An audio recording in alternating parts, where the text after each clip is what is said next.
Biri var idi, biri yox idi. Bir yaşlı qoca var idi. Bu qocanın 4 oğlu var idi. Bir gün qoca övladlarına bir tapşırıq verir. Qoca oğullarını onlardan çox uzaqda yerləşən bir ağacın yanına göndərərək ağacı fərqli fəsillərdə izləməyi tapşırdı.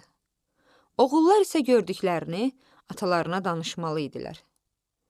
Beləliklə, böyük oğul payızda ağacı görməyə gedir.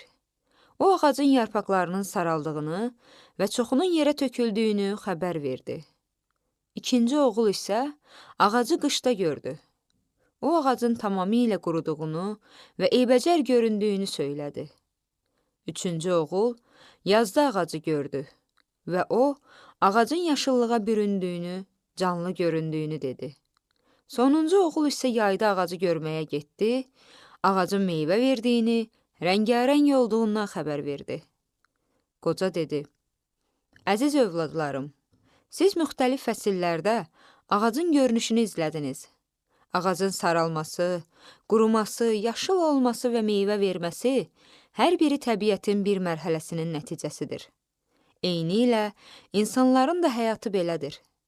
Bir insanın xarakterini yalnız şahidi olduğunuz zamana əsaslanaraq qiymətləndirmək düzgün deyil. Tələsik qərarlar verməkdən, qərəzli olmaqdan çəkinərək əvvəlcə səbirlə müşahidə etməyi öyrənin. Əsl həqiqəti məhz o zaman görmüş olacaqsınız."